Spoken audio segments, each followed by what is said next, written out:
Ойын ертегіні жалғастыр. Бұл қай ертегі? Бұл шалқан ертегісі.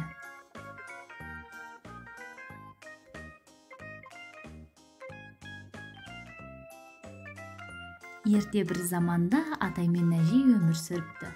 Олар бағбан екен, және олардың бақшалары бар екен. Күндердің бір күнінде атай сол бақшасына А. алма ағашын отырғызыпты, Ә. шалқан отырғызыпты, Б. ұйықтап қалыпты.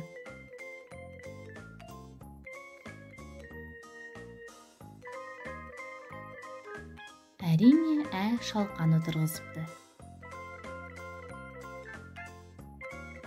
Атай оны бір күні жерден суырып алмақшы болады. Ары бері тартады, бірақ ол шалқанды шығара алмайды. Атай көмекке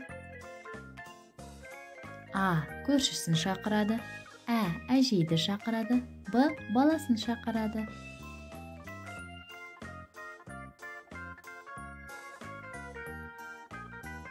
Әрине, Ә. әжейді шақырады. Әжей көмекке кішкентай немере қызын шақырады. Немересі әжейден, әжей атайдан, атай шалқаннан ұстап, ары бері тартқылайды.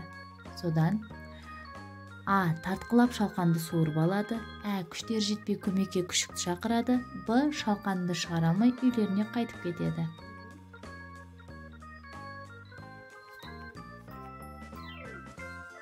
Әрине, күштері жетпей көмекке күшікті шақырады.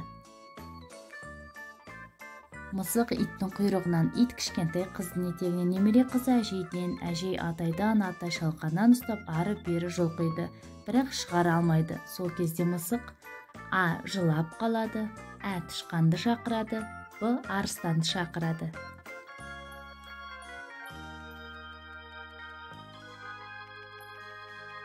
Әрине, мысық тышқанды шақырады.